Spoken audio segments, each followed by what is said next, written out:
اعوذ باللہ من الشیطان الرجیم بسم اللہ الرحمن الرحیم وبہ نستعین مولاي صل وسلم دائما ابدا علی حبیبک خیر الخلق کلہم۔ اللہ کے فضل و کرم سے آج پھر ایک بار ہم درس ایھا الولد کے ساتھ آپ کے سامنے مخاطب ہے، اور پچھلی دفعہ ہم نے پڑھا امام غزالی رحمۃ اللہ علیہ نے کس طرح تہجد کے بارے میں یہ بات واضح کر دی کہ تہجد ایک طالب علم اور اللہ کے طالب کے لیے کتنی لازم ہے، اور ہم اس قول تک پہنچ گئے تھے کہ جب امام غزالی رحمۃ اللہ علیہ نے فرمایا کہ جو تہجد ہے اس کا حکم اللہ پاک نے قرآن کے اندر فرمایا ہے وَمِنَ اللَّيْلِ فَتَحَجَّدْ بِهِ، یہ ہم نے پرسوں سنا تھا، اور اس کے بعد ہم نے یہ بھی پڑھا کہ جو اللہ کے پیارے بندے ہوتے ہیں ان کی کیٹیگری بیان فرمائی امام غزالی رحمۃ اللہ علیہ نے۔ فرمایا جو پوری رات عبادت کرتے ہیں ان کو عابدین اور عابدون کی جماعت میں شامل کیا جاتا ہے، یعنی عرش کے نیچے ایک فرشتہ ہے، وہ ندا دیتا ہے، وہ پکارنے والا پکارتا ہے کہ اے اٹھو عابدین کی جماعت، اٹھو اور اللہ کی عبادت کرو، اور وہ عابدوں کی جماعت اٹھتی ہے اور نماز پڑھتی ہے جب تک اللہ تعالیٰ چاہے، اور اس کے بعد بیچ اور شطر اللیل جب آ جاتا ہے تو اس وقت قانتون کی جماعت اٹھتی ہے اور اللہ کی عبادت میں وہ محو ہوتے ہیں، لگ جاتے ہیں اللہ کی عبادت میں برابر صبح و سحر تک۔ اسی طرح پھر منادی ندا دیتا ہے سحر کے وقت، اور پھر مستغفرون کی جماعت اٹھتی ہے اور اللہ کی بارگاہ میں وہ استغفار طلب کرتی ہے، اور اسی طرح پھر غافلوں کی جماعت کے لیے ندا ہوتی ہے الصلاۃ خیر من النوم، یہ ندا ہوتی ہے، تو وہ اٹھتے ہیں اپنی بستروں سے اس طرح جس طرح مردے قبروں سے اٹھتے ہیں۔ تو اتنی بات امام غزالی رحمۃ اللہ علیہ نے واضح فرما دی۔ آج جو پڑھنا ہے وہ یہاں سے ہے، میں نے اس لیے اس کو ریپیٹ کیا کیونکہ کچھ اسٹوڈنٹس کو شاید آئیڈیا نہیں تھا کہ ہم اس ٹائم کیا پڑھ رہے ہیں، لہٰذا میں نے اس کو دہرانے کا جو ہے نا وہ ضروری سمجھا۔ تو آج جو پڑھ رہے ہیں یہ ہے پیج نمبر 115 سے۔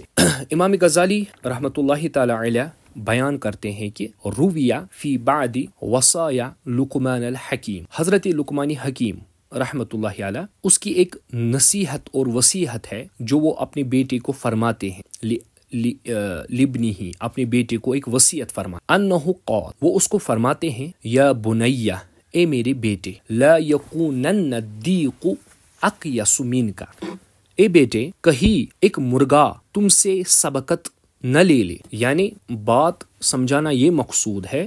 حضرت امام غزالی حکیم لقمان کی وصیت بیان فرما رہے ہیں کہ انہوں نے اپنے بیٹے کے لیے ایک وصیحت بیان فرمائی کہ اے میرے بیٹے کہیں مرغا تم سے سبقت نہ لے لے، کس بارے میں؟ ایسا کہ ینادی بالاسحار وانت نائم، وہ پکارتا ہے، وہ ندا دیتا ہے سحر کے وقت اور اس وقت تم سوئے ہوئے ہو، یعنی بات سمجھانا یہ مقصود ہے کہ اے میرے بیٹے کہیں مرغا تم سے سبقت نہ لے لے اس بارے میں کہ تم سوئے ہو اور مرغا جاگا ہو، جیسے ہوتا ہے ہم جب سحر میں بھی اٹھتے ہیں تو ہم اتنا لیٹ اٹھتے ہیں سحر میں کہ نماز جو ہوتی ہے فجر کی، اس کی جب اذان ہوتی ہے اس سے قبل زیادہ سے زیادہ ہم آدھا گھنٹہ اٹھتے ہیں، لیکن آپ مرغے کو دیکھیے، وہ تقریباً 1.5 گھنٹہ پہلے اذان دیتا ہے، یعنی جو وہ آواز نکالتا ہے، ندا دیتا ہے، اس کو ہم کیونکہ اذان سے ہی تشبیہ دیتے ہیں تو وہ تقریباً 1.5 گھنٹہ پہلے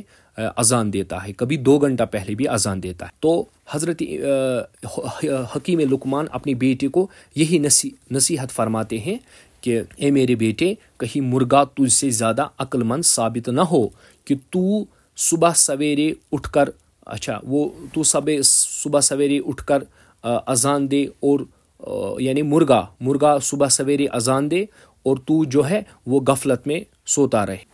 بات سمجھانا یہی مقصود ہے۔ تو ہمیں یہ بات سمجھ میں آئی کہ ہمیں سبقت لینی ہے، اگر ہم اشرف المخلوقات ہیں تو ہمیں سبقت لینی ہے، جانوروں سے بھی ہمیں سبقت لینی ہے، یعنی جو جانوروں میں اچھے خصائل ہیں ہمیں ان اچھے خصائل سے بھی کچھ بڑھ کر دکھانا ہے۔ ایک ایگزامپل امام غزالی رحمۃ اللہ علیہ ایک اور کتاب میں بیان فرماتے ہیں کہ کتے کے اندر 10 خصائل ہے، کتے کے اندر کچھ خصلتیں ایسی ہے کہ اگر انسان ان اچھی خصلتوں کو اپنائے تو وہ اللہ کی بارگاہ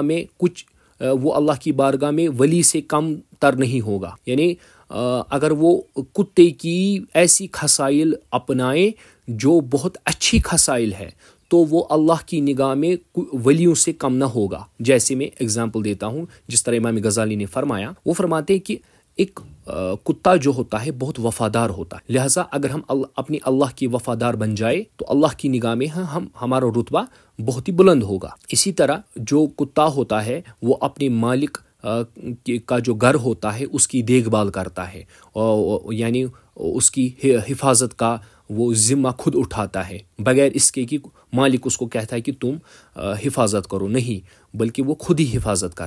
اور اسی طرح اگر دشمن آتا ہے تو وہ دشمنوں کو اپنے حساب سے جواب دیتا ہے. تو اسی طرح اگر ہم اللہ کی دین اور اللہ کی بارگاہ میں اسی طرح کام کریں تو ہم اللہ کی نگاہ میں جو ہے نا ولی ثابت ہوں گے. اور اسی طرح جب کتے کو کچھ کھلایا جاتا ہے تو وہ جھپٹتا نہیں ہے، ایسے کھانے پر نہیں جھپٹتا، بلکہ وہ صبر کے ساتھ، تحمل کے ساتھ انتظار کرتا ہے اور اپنی جو پونچھ ہے اس کو ہلاتا رہتا ہے. یہ ہے کہ میں شکر کرتا ہوں کہ مالک مجھے کچھ دے یا نہ دے، میں شکر میں ہوں. لہٰذا ان ساری خصائل کو امام غزالی رحمۃ اللہ علیہ بیان فرماتے ہیں کہ کتے کے اندر کچھ ایسے خصائل ایسے ہیں، بہت ایسے حمیدہ اخلاق ہیں کہ اگر وہ ایک انسان اپنائے تو وہ ولی سے کچھ کم نہ ہوگا. لہٰذا اسی طرح مرغے کے اندر ایک خصائل ہے، وہ جلدی صبح سویرے اٹھتا ہے. لہٰذا اگر یہ خصائل ہم اپنے آپ میں جو ہے نا وہ بلڈ کریں، اپنے آپ میں وہ ان خصائل کو پیدا کریں تو فرماتے ہیں کہ اللہ کی نگاہ میں ہم اولیاء سے کچھ کم نہ ہوں گے، یعنی ولیوں سے کچھ کم نہ ہوں گے. یعنی جب اس طریقے سے ان خصائل کو اپنایا جائے، ایسا نہیں کہ مجھے ولی بننا ہے تو یہ عمل کرنی ہے، نہیں، بلکہ اللہ کی رضا کے لیے ہمیں یہ عمل کرنی ہے. تو پھر اللہ ضرور بے ضرور اس کو اپنے پسندیدہ بندوں میں، اپنے دوستوں میں ضرور بے ضرور شامل کرے گا. لیکن جب ہماری نیت ویسی ہوگی تو یہ بات الحمدللہ اتنی واضح ہو گئی. تو اسی وجہ سے حکیم لقمان رحمۃ اللہ علیہ اپنی بیٹے کو نصیحت کر رہے ہیں کہ کہیں مرغا تم سے سبقت نہ لے لے، کہ مرغا پہلے ہی جاگا ہوگا اور تم سوئے ہوئے ہوگے. تو اس بارے میں آپ جو ہے نا وہ غور و فکر کرے تاکہ وہ جو مرغا ہے کہیں آپ سے سبقت نہ لے لے. اور اسی طرح فرماتے ہیں وَلَقَدْ أَحْسَنَ مَنْ قَالَ شَاعِرًا، ایک شاعر نے کیا خوب بات فرمائی ہے، لَقَدْ حَتَفَتْ فِي جُنْحِ اللَّيْلِ حَمَامَةٌ عَلَى فَنٍ وَحْنًا وَإِنِّي لَنَاعِمُ. فرماتے ہیں کہ کسی شاعر نے کیا خوب بات فرمائی ہے، بہت ہی زبردست بات فرمائی ہے. ایک شاعر نے کہا ہے کہ جو حمام ہوتا ہے، حمام کبوتر کو بھی ہم کہہ سکتے ہیں، فاختہ کبوتر، ڈاؤ جس کو ہم کہہ سکتے ہیں، یہ بھی دونوں معنی اس کے لیے جا سکتے ہیں. تو فرماتے ہیں کہ جو کبوتر ہوتا ہے وہ رات بھر آوازیں نکالتا ہے، رات بھر وہ آوازیں نکلتا ہے کہ وہ رونے کی آوازیں لگتی ہیں، شاید وہ رونے کی آواز ہے. یعنی اصل میں جو امام غزالی یہاں بات بیان فرما رہے ہیں وہ یہ ہے کہ اللہ کی جو کریشن ہے، اللہ کی مخلوق جو ہے انسانوں کے بغیر، آپ ان پر غور و فکر کرو، کہیں وہ آپ سے بڑھ کر تو نہیں ہے. کیونکہ جو فاختہ ہوتا ہے، جو کبوتر ہوتا ہے، وہ رات بھر جو ہے نا وہ صدائی دیتا ہے، آوازیں لگاتا ہے. اس سے یہ درس ہمیں ملتا ہے کہ وہ رات بھر گویا کہ روتا رہتا ہے اللہ کی بارگاہ میں. اور وَعَلَى فَنٍ وَحْنًا وَإِنِّي لَنَاعِمٌ، اور ہم جو ہے وہ سوئے رہتے ہیں، اور جو میں ہوتا ہوں انی لنعیم، اور میں سویا رہتا ہوں. تو امام غزالی فرما رہے ہیں رحمۃ اللہ علیہ، اس شعر سے یہ سمجھانا چاہتے ہیں کہ ایک جانور، ایک کبوتر، ایک پرندہ جو رات بھر اللہ کی بارگاہ میں روتا رہتا ہے، ہنی بی جو ہوتی ہیں، جو شہد کی مکھی ہوتی ہے، اس کو بھی آپ دیکھیے رات بھر وہ اس کے چھتے میں کیسی آواز مطلب نکلتی ہے. کہ جب آپ غور و فکر سے سنو گے، یا کسی کے گھر میں اگر مدھو مکھی کا کوئی چھتا ہوگا، آپ سنیے گا رات بھر اس میں کوئی گویا کی ذکر کی آواز لگتی ہے، یہ گویا کہ کوئی ذکر کرتے رہتے ہیں. اسی طرح جو کبوتر ہوتے ہیں وہ رات بھر گویا کہ اللہ کی بارگاہ میں رو رہے ہوتے ہیں. اور ہم انسان ہیں جو خود کو اشرف المخلوقات سمجھ رہے ہیں، تو ہم نے وہ اپنے اندر وہ عناصر اور وہ خوبیاں پیدا ہی نہیں کی جس کی وجہ سے کل روز محشر میں ہمیں کہا جائے کہ یہ اشرف المخلوقات ہے، جبکہ جانوروں کے اندر تو ایسے خصائل ہیں، ایسے اچھے خصائل ہیں کہ ہم نے کبھی ان کی طرف توجہ ہی نہیں دی۔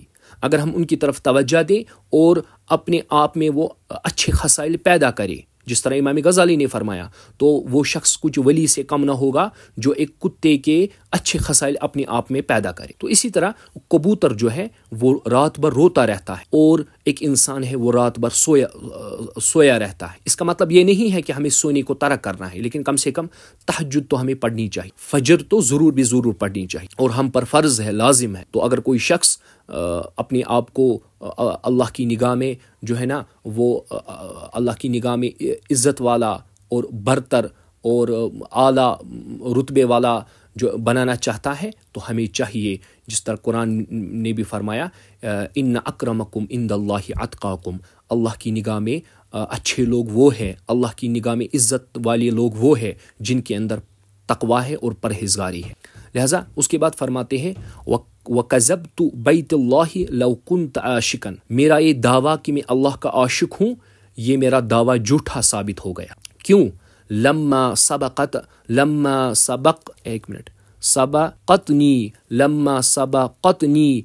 بالبقاء الحمائم، کیونکہ میرا عشق کا دعویٰ جو ہے وہ جھوٹا اس طرح ثابت ہوا کہ حمام جو ہے، کبوتر جو ہے، وہ رات بھر اللہ کی بارگاہ میں روتا رہا اور میں سوتا رہا۔ وَأَزْعَمُ أَنِّي حَائِمٌ ذُو سَبَابَةٌ لِرَبِّي فَلَا عَبْكِي وَتَبْكِي بَهَائِمُ۔ امام غزالی رحمۃ اللہ تعالی علیہ اب یہی بات فرما رہے ہیں کہ میرا جو گمان ہے، وَأَزْعَمُ أَنِّي، میرا جو گمان ہے وہ کیا؟ وہ بھی فاسد ثابت ہوا، وہ بھی ہم کہہ سکتے ہیں وہ بھی غلط ثابت ہوا۔ اور کیوں؟ لِرَبِّي فَلَا عَبْكِي، میں نے اپنے رب کے لیے دو آنسو بھی نہیں بہائے، میں اللہ کی بارگاہ میں سر بسجود نہیں ہوا، میں اللہ کی بارگاہ میں نادم نہیں ہوا، میں نے اللہ کی بارگاہ میں توبہ استغفار نہیں کیا اور روتا رہا، نہیں، بلکہ وَتَبْكِي، جو رونے والے تھے، البہائم، وہ جانور تھے، یعنی جانوروں کو تو اتنی ندامت ہے، ان کے دل میں اتنی ندامت ہے کہ رات بھر وہ روتے رہے، اور میرا حال دیکھو، میں عشق کا دعویٰ کرتا ہوں اور اللہ کی بارگاہ میں کبھی نہیں روتا۔ تو امام غزالی بہت ہی خوبصورت شعر یہاں پر جو ہے نا بیان فرما رہے ہیں۔ اب آگے چل رہے ہیں ایھا الولد، بیٹے، خلاصۃ العلم ان تعلم ان الطاعۃ والعبادۃ ماحی۔ اب امام غزالی رحمۃ اللہ تعالی علیہ بیان فرماتے ہیں کہ خلاصۃ العلم، علم کا حصول، علم کا ہم کہہ سکتے ہیں مقصد، اور یوں کہا جا سکتا ہے دا کریم آف نالج کیا ہے؟ ان تعلم ان طاعۃ والعبادۃ ماحی۔ تو یہاں پر گویا کہ ایک سوال کر رہے ہیں کہ علم کا حصول یہ ہے کہ تمہیں معلوم ہو جائے کہ اطاعت و عبادت کیا ہے، یعنی حصول جو ہے، خلاصۃ العلم ہم کہہ سکتے ہیں مقصد، علم کا مقصد یہ ہے کہ تمہیں معلوم ہو جائے کہ اطاعت خدا کیا ہے، عبادت خدا کیا ہے۔ علم ان الطاعت والعبادت متابعت الشارع فی اوامر والنواہی بالقول والفعل، یعنی کل ما تقول وما تفعل۔ اب امام غزالی یہاں پر فرما رہے ہیں کہ جو علم کا مقصد ہے وہ یہ ہے کہ تمہارا قول اور تمہارا فعل، یعنی تمہاری بات اور تمہاری حرکت دونوں شریعت کے مطابق ہو جائے، اور تم جان جاؤ کہ اللہ کے اوامر کیا ہے، یعنی اللہ تعالیٰ نے ہمیں کیا کیا حکم دیا ہے، اور اللہ تعالیٰ نے ہمیں کن کن چیزوں سے روکا ہے۔ تم اپنے قول اور اپنے فعل کو اسی کے مطابق کر لو جو اللہ تعالیٰ نے شریعت کے مطابق ہمیں حکم فرمائے ہیں، اور جن چیزوں سے روکا ہے ان سے تم اپنی زبان کو بھی روکو اور اپنے عمل کو بھی روکو۔ اب دونوں چیزیں امام غزالی فرما رہے ہیں کہ علم کا خلاصہ کیا ہے۔ خلاصہ یہی ہے کہ جو ہم بات کرتے ہیں اور جو ایکشن کرتے ہیں وہ شریعت کے مطابق ہو جائے، جس طرح اللہ نے حکم دیا اسی طرح آپ عمل کرو، اور جس طرح اللہ تعالیٰ نے ہمیں روکا اسی طرح اپنی جسم اور اپنے عمل کو، اپنی زبان کو آپ روکو۔ جیسے سمجھانے کے لیے اللہ پاک نے فرمایا سچ بولو، تو ہماری زبان ہمیشہ جو ہے نا ہمیں کوشش کرنی چاہیے ہمیشہ سچ بولنے کی، اور جو ہمارا جسم ہے وہ ہمیشہ اللہ تعالیٰ کی اطاعت میں ہو، یعنی نماز پڑھے، روزہ رکھے، اسی طرح تہجد پڑھے، نوافل پڑھے، قرآن شریف پڑھے، اچھی چیزوں کو دیکھے، اچھی چیزوں کو سنے، یہ ہو گیا شریعت کے مطابق۔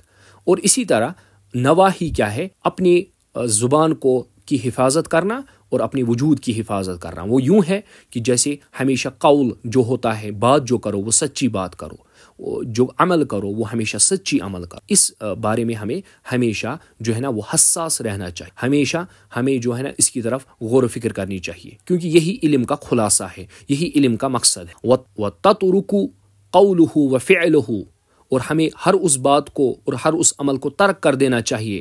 یکون باقتداء الشریع کما لو صمت یوم العید وایام التشریق، اور ہمیں ہر اس چیز کو ترک کر دینا چاہیے چاہے وہ ہماری نگاہ میں کتنا ہی اچھا کیوں نہ ہو، ٹھیک ہے؟ تو ہمیں اس چیز کو کرنا ہی نہیں چاہیے جس کا شریعت میں حکم ہو کہ اس کو مت کرو، جیسے عید کے دن روزہ رکھنا۔ عید کے دن تو روزہ رکھنا حرام ہے، اگرچہ لوگوں کی نگاہ میں، ہماری نگاہ میں یہ بہت اچھا عمل ہے، ٹھیک ہے، لیکن ہمیں اس ٹائم روزہ نہیں رکھنا ہے۔ وَأَيَّامَ تشریق، اور ایام تشریق جو ہوتے ہیں اس کے اندر بھی روزوں کی جو ہے ممانعت آ چکی ہے، جو نا ذوالحجہ کے اندر جو روزے ہوتے ہیں ایام تشریق۔ اب یہاں پر آپ اس کے بعد دیکھ لیے وَتَكُونَ عَاصِيًا، اگر ہم ایسا کریں گے تو گناہ گار بن جائیں گے، کیونکہ ہماری نگاہ میں ہو سکتا ہے یہ لگے کہ یہ بہت اچھا عمل ہے، روزہ رکھنا بہت اچھا عمل ہے، لیکن جب حکم آ گیا کہ اس کو نہیں کرنا ہے تو ہماری نگاہ میں وہ کتنا ہی اچھا عمل کیوں نہ ہو، اس کو ہمیں شریعت کے مطابق جو ہے نا وہ ہم نے اپنے قول کو بھی تابع کرنا ہے اور اپنے فعل کو بھی شریعت کے تابع کرنا ہے۔ او صلیت فی ثوب مغصوب وان کان صورت العبادۃ تعصم۔ اب فرما رہے ہیں کہ اپنا لباس، یعنی لباس جو ہوتا ہے غصب شدہ لباس، مغصوب ہو گیا غصب شدہ، یعنی پھٹا ہوا لباس۔ ہاں کوئی ایسا ہے کہ اس کے پاس کوئی اور لباس نہیں ہے، یہاں ایک فقہی مسئلہ ہے، ایک شخص ہے اس کے پاس بہت سارے کپڑے ہیں لیکن وہ پھر بھی پھٹے ہوئے کپڑوں میں، جس سے اس کے فرائض جو ہے ستر عورہ جو ظاہر ہو رہا ہے اور وہ اسی صورت میں عبادت کر رہا ہے، تو اس کے لیے اس حالت میں عبادت کرنا جائز نہیں ہے۔ لیکن کبھی کبھار ایسا ہوتا ہے جیسے کوئی جیل میں ہے، کوئی سزا کاٹ رہا ہے، کوئی اتنا غریب ہے کہ اس کے پاس اس سے زائد کپڑے نہیں ہیں، اس کے لیے حکم ہے کہ ایسی پوزیشن میں نماز پڑھے جس سے ستر ظاہر نہ ہو، تو یہ پھر ایکسیپشنل کیس ہے، اس کو میں نے اس لیے ذکر کر دیا۔ لیکن اگر کوئی جان بوجھ کر پھٹے ہوئے کپڑوں میں نماز پڑھے، یعنی اس سے ستر عورت ظاہر ہو اس کا، تو پھر کیا ہے، یہ بھی یہ ساری عبادت جو ہے نا اس کے لیے باعث ثواب نہیں ہے بلکہ باعث گناہ ہے۔ ایھا الولد، اب یہ اوپر جو بات ہو رہی ہے یہ اسی وجہ سے امام غزالی یہ فرما رہے ہیں کہ کوئی بھی عمل جو ہے نا وہ ہمیں شریعت سے کے حکم کے مطابق کرنی ہے، کوئی بھی عمل ہو شریعت کے مطابق کرنی ہے، شریعت سے باہر نہیں کر۔ تو ایھا الولد، بیٹے، ینبغی لک ان یکون قولک وفعلک موافقا للشرع اذا علم والعمل بلا اقتداء شرعی ضلالۃ۔ فرما رہے ہیں بیٹا جان لو، تمہارا قول اور تمہارا فعل ہمیشہ شریعت کے مطابق ہونا چاہیے، تمہاری بات ہو، تمہاری حرکت ہو، وہ ہمیشہ شریعت کے مطابق ہونی چاہیے، اور جو بھی وَإِذَا الْعِلْمُ وَالْعَمَلُ بِلَا اقتداء الشَّرْعِ، اگر تمہاری کوئی عمل شریعت کے خلاف ہے تو جان لو ضلالۃ، وہ گمراہی ہے، شریعت کے باہر اگر ہے تو وہ گمراہی ہے۔ اب امام غزالی نے یہ دو چیزیں کیوں بیان فرمائی؟ کیونکہ ہمارے معاشرے میں آپ دیکھتے ہو کچھ صوفیہ ہوتے ہیں جو اپنے آپ کو صوفی کہتے ہیں، لیکن وہ معاذ اللہ چرس بھی پیتے ہیں، معاذ اللہ نمازیں بھی ترک کرتے ہیں، اور نفسی خواہشات ان میں کوٹ کوٹ کر بری ہوئی ہوتی ہیں۔ ان کو پتہ ہوتا ہے یہ 500 کا نوٹ ہے، یہ 100 کا نوٹ ہے، یا یہ 10 کا نوٹ ہے، اس کو بالکل پتہ ہوتا ہے، لیکن نماز کے ٹائم یہ اپنے آپ کو ظاہر کرتا ہے کہ یہ مجذوب ہے، مجذوب یعنی اس پر شریعت کا کوئی حکم نہیں ہے، یہ اس طرح اپنے آپ کو ظاہر کرتا ہے، اور یہ کھانا بھی کھاتا ہے، یہ سب کچھ کھاتا بھی ہے، پیتا بھی ہے اچھی سے، لیکن لوگوں کے سامنے جو ہے نا وہ ایک معاذ اللہ لوگوں کو دھوکہ دیتا ہے اپنے باتوں سے. وہ بڑی بڑی باتیں کرتے ہیں. مثال کے طور پر کبھی آپ نے سنا ہوگا جو اس ٹائم بہت بڑا فتنہ ہے گوہر شاہی. وہ آپ نے سنا ہوگا جو وہ نا فرینچ داڑھی رکھ کر جو ہے وہ شخص وہ بڑی بڑی باتیں کرتا ہے. وہ ایسی باتیں کرتا ہے کہ آپ کو لگے گا. اب میں نے اس کا نام کیوں لیا؟ کیونکہ وہ دور حاضر میں ایک بڑا فتنہ بن چکا ہے, اسی وجہ سے میں نے ذکر کیا. وہ روحانیت کی بڑی بڑی باتیں کرتا ہے, لیکن اس نے باتیں کہاں سے لائی؟ وہ سارا کا سارا جو باتیں ہیں وہ ہمارے صوفیہ نے کتابوں میں وہ باتیں لکھی ہیں, ٹھیک ہے نا. اور وہ انہی باتوں کو اس طرح پریزنٹ کرتا ہے کہ دیکھنے والے کو, سننے والے کو لگتا ہے کہ یہ تصوف کا کوئی ماسٹر ہے. پھر وہ کتنے بڑے بلنڈرز کرتا ہے وہ آپ نے سنا ہوگا. وہ نماز کو معاذ اللہ کہتا ہے کہ نماز وہ ہے نا الصلاۃ المعراج المومنین, مومنوں کے لیے نماز ہے, مسلمانوں کے لیے نماز نہیں ہے. اور وہ اس طرح بڑی بڑی باتیں کرتا ہے کہ وہ معاذ اللہ اپنے آپ کو معاذ اللہ مہدی سمجھتا ہے, امام مہدی معاذ اللہ. تصوف کی باتیں ایسے کرتا ہے, مطلب انسان حیران ہو جاتا ہے کہ اس کے پاس اتنی نالج کہاں سے ہے, ٹھیک ہے, سننے والا اگر سنے گا. لیکن امام غزالی فرماتے ہیں رحمۃ اللہ علیہ کہ اگر کوئی شخص ہے وہ آپ کو بڑی بڑی باتیں بول رہا ہے لیکن وہ شریعت کے مطابق نہیں ہے, یعنی اس جو پورا پیراگراف ہم نے پڑھا اس کا مقصد یہ ہے کہ آپ اس شخص کے پیچھے چلو جو آپ میں ہمت پیدا کرے کہ عمل کیسے کرو. جو شخص آپ اس شخص کے پیچھے چلو جو آپ کو تہجد کی نعمت سے نوازے, جو آپ کو درود و سلام کی نعمت سے نوازے, جو آپ کو نوافل سکھائے, جو آپ کو اذکار سکھائے, ہاں, جو آپ کو زندگی میں چلنے کا طریقہ اور سلیقہ سکھائے. آپ ان کے پیچھے چلو, نہ کہ ان کے پیچھے چلو جو آپ خود کو نام نہاد جو ہے صوفی کہتے ہیں اور جو ہے نا نفسانی باتیں کرتے ہیں. نماز اقیم الصلاۃ, وہ یوں ترجمہ کرتے ہیں اقیم الصلاۃ, وہاں لکھا ہے نماز قائم کرو. تم تو پڑھتے ہو, یہاں تو پڑھنا ہے ہی نہیں, وہاں تو لکھا ہے قائم کرو. ایسی فلسفی باتیں کر کے وہ دوسرے کو ڈی موٹیویٹ کرتے ہیں اور معاذ اللہ اعمال کی جو دنیا ہے اس سے متنفر کرتے ہیں. تو بات سمجھانا یہی مقصود ہے کہ جو نام نہاد صوفی ہے براہ کرم ان سے بچا جائے, ٹھیک ہے. ہاں, مجذوب کیٹیگری جو ہے ان سے ہم بہت سی زیادہ محبت کرتے ہیں, لیکن پھر بھی اعلیٰ حضرت رحمۃ اللہ علیہ نے حکم فرمایا ہے ہمیں کہ ازروئی شریعت کہ ان کے پاس جانا بھی ہمیں جو اجازت نہیں ہے, کیونکہ وہ کبھی کبھار آپ سے غیر شرعی کام کروا سکتا ہے. ہاں, جو مجذوب ہیں ان سے ہم محبت کرتے ہیں, ٹھیک ہے نا. لیکن مجذوب کہتے کسے ہیں؟ مجذوب ہوتا کون ہے؟ مجذوب تو وہی ہوتا ہے جس کو نہ تو اگر اس کو 500 کا نوٹ دے اور ایک سائڈ سے کاغذ دے اس کو وہ ایک ہی لگے, یعنی وہ دونوں میں فرق نہ کر سکے. اس کے لیے دنیا کا 500 کا نوٹ اور کاغذ کا نوٹ ایک سامان ہو. وہ یہ نہیں کہے یہ 500 ہتن, یہ 500 کا نوٹ ہے اور یہ 100 کا نوٹ ہے, اس طرح نہیں.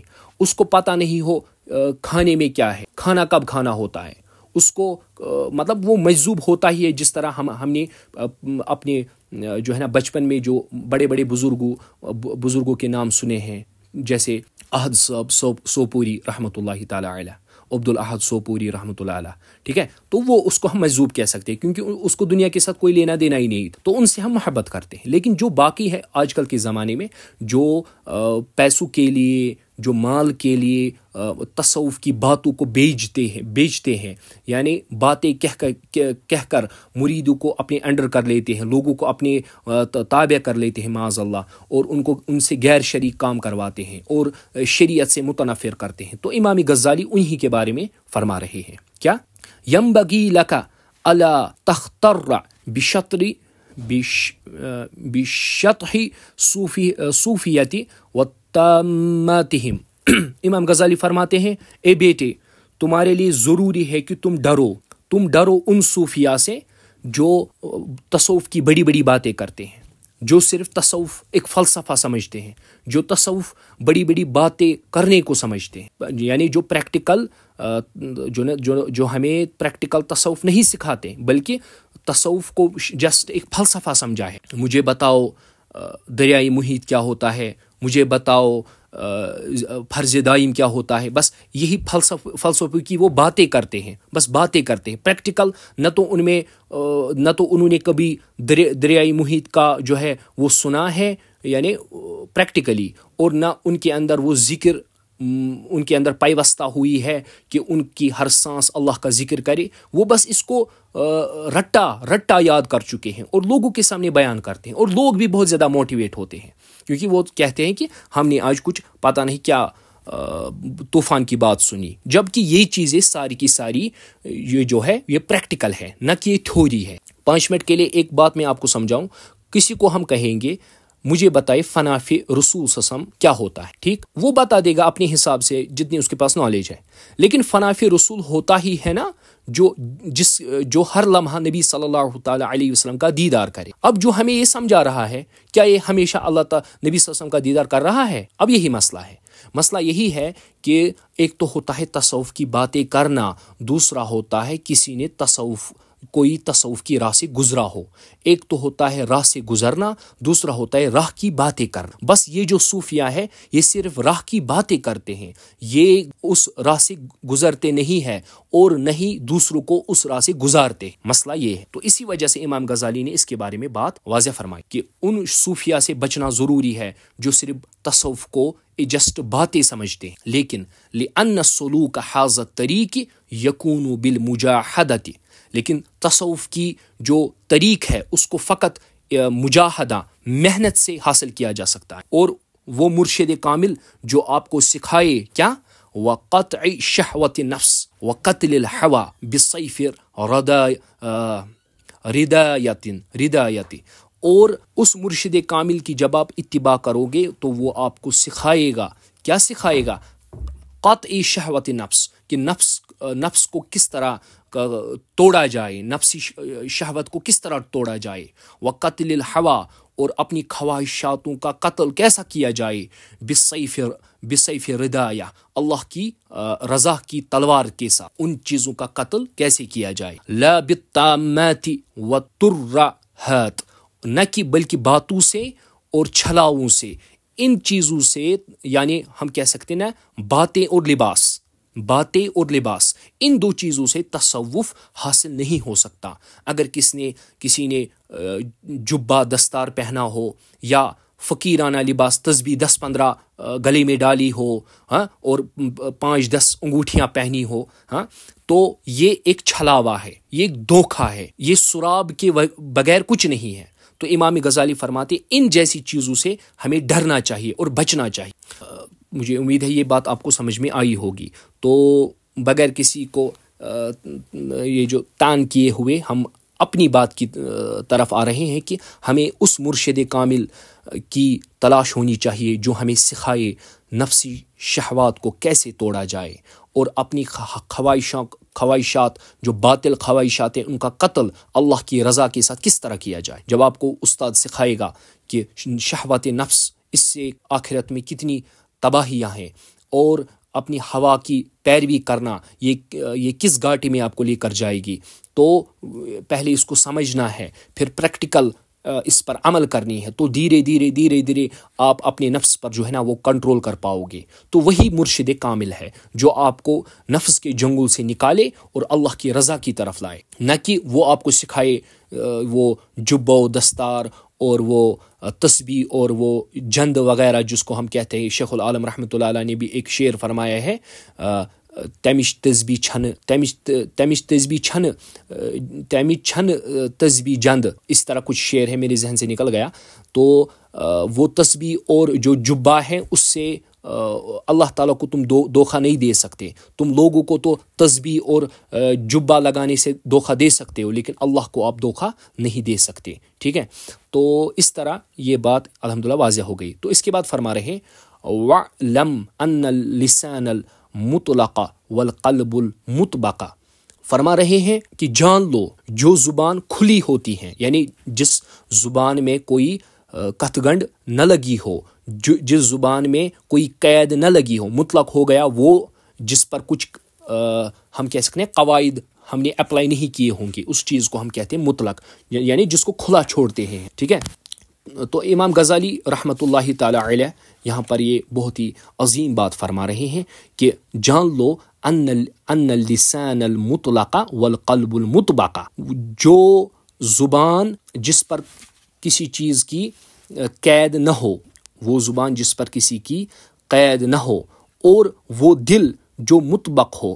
اب مطبق سے ہمیں یہ بات سمجھنی چاہیے، مطبق ہو گیا جو ہوا یعنی ہوا مینز خواہشات کی پیروی کرتا ہے. المملوء بالغفلہ، وہ بھرا ہوا ہوتا ہے جو دل خواہشات نفس کی پیروی کرتا ہے، اور جو زبان جس پر کوئی قید نہ لگی ہو، یعنی جو مطلق کے اپوزٹ ہم کہتے ہیں مقید، جو زبان مقید نہ ہو بلکہ مطلق ہو.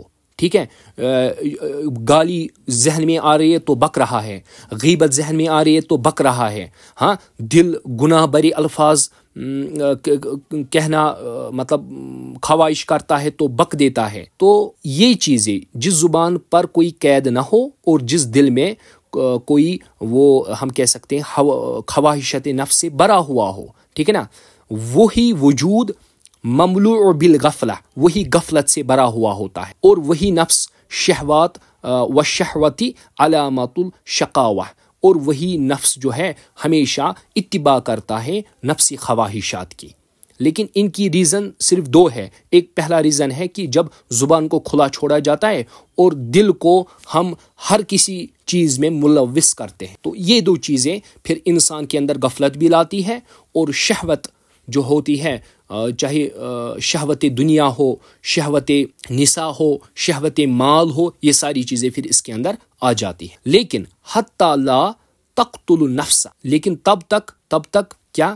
تب تک آپ کو اللہ کا نور نہیں مل سکتا، تب تک آپ کا دل زندہ نہیں ہو سکتا. کب تک؟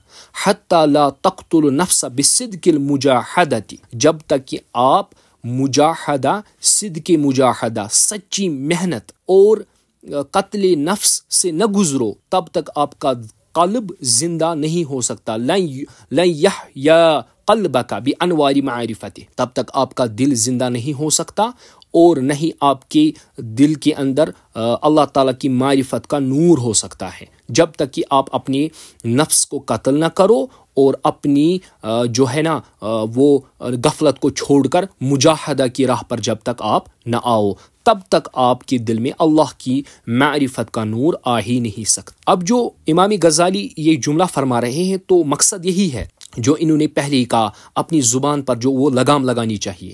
سمپل، اپنی زبان پر لگام لگاؤ اور اپنی قلب کو جو ہے نا سنبھالو، اپنی دل کو سنبھالو، ہر قسم کی خواہشات نہ کرو. ہاں، اگر لگے کہ یہ غلط خواہشات ہیں تو اس پر کنٹرول کرو.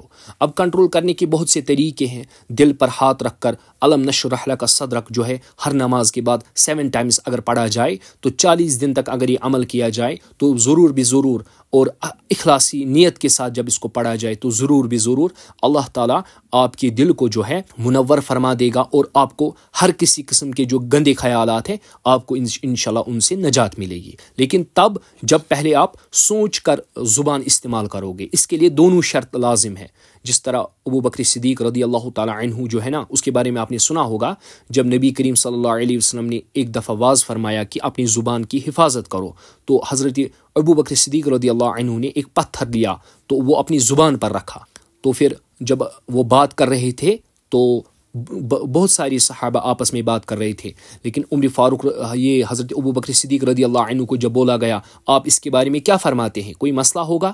تو جب انہوں نے بات کہنا شروع کر دی، پہلے انہوں نے اپنی زبانی مبارک سے وہ پتھر ہٹایا، پھر بات کی اور پھر واپس پتھر رکھا. تو پھر صحابہ نے عرض کی حضرت یہ کیا مسئلہ ہے؟ تو فرمایا کہ نبی رحمت صلی اللہ علیہ وسلم فرمایا کرتے تھے کہ انسان کو جو ہلاک یا نجات دلائے گی وہ یہی زبان ہے. تو ہمیں یہ بات سمجھ میں آنی چاہیے کہ جب ہم بات کریں تو اپنی زبان کو حد میں رکھیں، اور پھر جب زبان کو حد میں رکھیں گے تو قلب بھی آٹومیٹکلی دھیرے دھیرے حد میں رہے گا، کیونکہ زبان اور دل کا آپس میں بہت ہی گہرا تعلق ہے. کبھی کبھار جو ہمارے دل میں خیال آتا ہے ہم ایک دم جو بک دیتے ہیں وہ الفاظ، اس پر غور و فکر نہیں کرتے.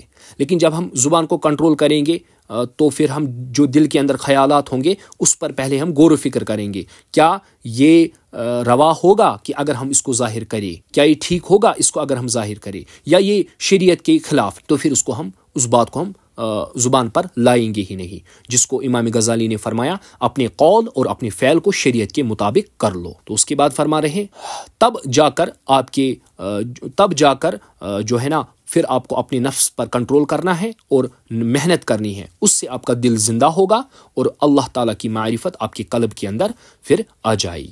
اس کے بعد امام غزالی فرماتے ہیں وَعْلَمْ أَنَّ بَعْدَ الْمَسَائِلِ کلتی سألتنی عنہا لا یستقم، بیٹے جو آپ نے مجھے کچھ باتیں بتائی ہے وہ ایسی ہے، وہ کچھ ایسی ہے کہ ممکن نہیں ہے لا یستقم جوابها، ان کا جواب دینا بھی ممکن نہیں ہے، بالکتابت وقول، نہ تو اس کو لکھا جا سکتا ہے اور نہ ہی ان کو کہا جا سکتا ہے، یعنی وہ سننے والی باتیں ہے ہی نہیں، وہ لکھنے والی باتیں ہے ہی نہیں، وہ کہنے والی باتیں ہے ہی نہیں، وہ تو فقط تھرو ایکسپیرینسڈ ہم کر سکتے ہیں۔ یعنی اس اسٹوڈنٹ نے اس خط کے اندر بہت سے سوالات لکھے تھے جن کے امام غزالی ایک ایک کر کے جواب دے رہے ہیں، ٹھیک ہے، لیکن ان میں سے کچھ سوال ایسے ہیں، تصوف کے ایسے سوالات ہیں جو جیسے میں نے ابھی آپ کو کہا فنا فی شیخ ہو گیا، فنا فی رسول ہو گیا صلی اللہ علیہ وسلم، فنا فی اللہ ہو گیا، اسی طرح پھر آگے جو مشاہدات کی باتیں ہیں ان کو فقط ڈسکس کرنے سے وہ سمجھ میں نہیں آئے گی، ٹھیک ہے نا۔ جیسے کسی کو ہم کہیں گے عشق، ٹھیک ہے نا، ہم کہیں گے عشق کیا ہے، آدھو نے کہا عشق نار ہے، آدھو نے کہا عشق فراق کو کہتے ہیں، آدھو نے بہت سی ڈیفینیشنز بیان کی کہ عشق ہوتا کیا ہے، لیکن عشق اسی کو پتا ہے جس کو وہ عشق کی آگ لگی ہو، ٹھیک ہے نا۔ تو ایک ایگزامپل سے ہم سمجھیں گے، ایک شخص ہے اس کا ہاتھ جل گیا، ٹھیک، اب یہ ایکسپلین کر رہا ہے کہ میرے ہاتھ میں کتنا درد ہے، ایکسپلین کر رہا، لیکن ان الفاظوں سے کیا وہ کیفیت ہم میں آ جائے گی؟ نہیں، بالکل کبھی نہیں۔ جتنا اس کے ہاتھ میں درد ہے وہ ہم سن سکتے ہیں، ہمیں وہ محسوس ہوگا تھوڑا سا کہ اس بیچارے کو اس وقت درد ہے، بیچارہ بس، لیکن وہ درد ہم میں نہیں آ سکتا اگر وہ کتنا ہی ایکسپلین کیوں نہ کرے۔ تو کچھ ایسی چیزیں ہوتی ہیں وہ تھرو ایکسپیرینس ہوتی ہیں، نہ کہ وہ پڑھ کر یا سن کر وہ باتیں سمجھ میں آ جائے یا وہ کیفیت ہو جائے۔ کیفیت ایک الگ چیز ہے، جیسے ایک شخص ہے اس نے جو ہے نا وہ شراب پی، اللہ تعالیٰ بچائے، اب وہ کسی کو سمجھا رہا ہے کہ اس میں کیسا نشہ ہے، وہ اس کو سمجھا رہا، اب جو سن رہا ہے اس کو پتا ہے اس کے اندر اس ٹائم نشہ ہے، لیکن جب وہ سنے گا کیا اس کے اندر سننے کی وجہ سے اس دوسرے بندے میں نشہ آ جائے گا؟ نہیں، کبھی نہیں، ہرگز نہیں آ سکتا۔ کیوں؟ کیونکہ یہ تھرو ایکسپیرینسڈ ہے۔ اب میں کسی کو اس کی دعوت نہیں دے رہا معاذ اللہ، بس جسٹ فار اے ایگزامپل۔ اب ایک اور ایگزامپل لیتے ہیں، شہد ہے، کسی نے شہد کھایا، بہت ہی میٹھا شہد ہے، اور آگے بندہ ہے تو اس نے اس کو کہا کہ تم نے کیا کھایا؟ وہ کہے گا کہ میں نے شہد کھایا، تو وہ کہے گا کہ اس کا ٹیسٹ کیسا تھا؟ وہ کہے گا بہت زبردست ٹیسٹ تھا، وہ ایسا ایسا، لیکن جس طرح اس کو اگر وہ ایک کتاب بھی لکھے گا نا اس شہد کی لذت پر، تب بھی وہ شخص وہ ایکسپیرینس نہیں کر سکتا، تب بھی وہ شخص وہ کتاب پڑھ کر وہ چیزیں اس کے اندر نہیں آ سکتی۔ کیوں؟ کیونکہ یہ شہد کھا کر ہی یہ چیز ہم ایکسپیرینس کر سکتے ہیں۔ لہٰذا جو فنا فی شیخ ہے، فنا فی رسول صلی اللہ علیہ وسلم، فنا فی اللہ ہے، یہ انہی کو پتہ ہے جو اس مقام میں ہے، یہ وہی بتا سکتے ہیں کہ یہ ہے کیا۔ یعنی وہ پھر ایسا مقام آ جاتا ہے کہ وہ پھر اپنی زبانوں کو بند کر دیتے ہیں اور بس اپنے حال میں رہتے ہیں، اسی حال میں رہنا پسند فرماتے ہیں۔ تو یہی ایسا ہی کچھ سوال اس کے اسٹوڈنٹ نے کیا، کہا کچھ ایسے سوالات کیے، تو وہ فرما رہے ہیں کہ بیٹا جو آپ نے سوال کیا ہے نہ تو اس کو لکھا جا سکتا ہے اور نہ ہی اس کے بارے میں کوئی بات کی جا سکتی ہے۔ کیوں؟ کیونکہ ان تبلغ تلک الحالت تعرف ما ہی، جب تم جو ہے نا اس حالت میں آ جاؤ گے تب آپ کو سمجھ میں آ جائے گا، یعنی یہ حالت کی بات ہو رہی ہے۔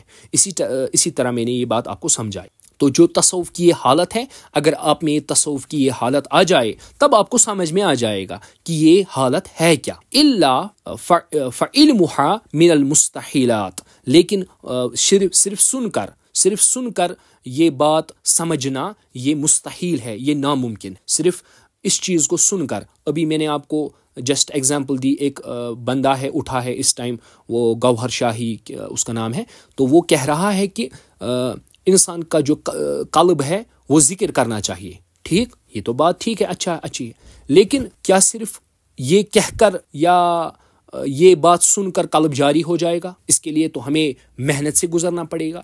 اس کے لیے صوفیہ اعظام کے جو ہے نا زانو تلمذ رہ کر ہمیں یہ چیزیں سیکھنے کو ملے گی، نہ کہ بس آپ یوٹیوب پر اس کی باتیں سن رہے ہو اور آپ کا قلب جاری ہو جائے گا. ایسی تو بات ہے ہی نہیں. اور وہ آن لائن بیعت لوگوں کو آن لائن بیعت دے رہا ہے. اب آپ خود ہی سوچئے کہ انہوں نے تو تصوف کا جو ہے نا وہ بالکل مذاق بنا کے رکھا ہے. اللہ تعالیٰ ان جیسے لوگوں سے ہماری جو ہے نا وہ نجات عطا فرمائے. بات یہ ہو رہی ہے کہ جو تصوف کی جو یہ حالت ہوتی ہے ان کو ایکسپلین تو ہم کر ہی نہیں سکتے. یہ تو بائی تھرو ایکسپیرینسڈ ہے، یہ ایکسپیرینس والی چیزیں ہیں. لِأَنَّهَا ذَوْقِيَّةٌ، یہ بس اس کو جیسے ٹیسٹ کی کوئی چیز ہے. کُلَّهَا مَا يَكُونُ ذَوْقِيًّا، یہ ساری چیزیں کی ساری یہ تھرو ایکسپیرینسڈ ہی آج آ سکتی ہے. لا يستقیم وصفه بالقول، ان کی جو وصف کشی کر کے ہم کسی کو اس کی اصل تک نہیں پہنچا سکتے. جیسے کحلوات الحلو، کسی میٹھی چیز کو کسی نے چکھا تو اس کو پتہ چلا کہ یہ چیز میٹھی ہے. ومرارۃ المر، جیسے کڑوی چیز ہے، کسی نے کڑوی چیز کو چکھا تو اس کو پتہ چلا کہ یہ چیز کڑوی ہے اور یہ چیز میٹھی ہے. صرف یہ بتانے سے یہ میٹھی ہے، یہ کڑوی ہے، یہ چیز کڑوی ہے اور یہ چیز میٹھی ہے، اس سے جو ہے نا وہ وصف کشی کرنے سے آگے والے بندے کو وصف کشی کرنے سے آگے والے بندہ جو ہے نا وہ یہ چیزیں سمجھ نہیں سکتا. بہرحال لاسٹ بات کر رہے ہیں تو پھر کل آگے چلیں گے. تو فرما رہے کما حکیہ، مجھے لگتا ہے آگے چل رہے ہیں ہم زیادہ ہی. تو فرما رہے ہیں لا تعرف الا بالذوق، تو جب تک ان کو چکھا نہیں جا سکتا تب تک یہ نہیں کہا جا سکتا فلانی چیز میٹھی ہے اور فلانی چیز کڑوی ہے، یہ کہا نہیں جا سکتا. تو مجھے لگتا ہے 45 منٹس ہو گئے، آج کے لیے اتنا کافی ہے. اگر کسی کو کوئی سوال ہے تو وہ پوچھ سکتا ہے. السلام علیکم سر. وعلیکم السلام ورحمۃ اللہ. سبحانک اللہم و بحمدک لا الہ الا انت استغفرک واتوب الیک.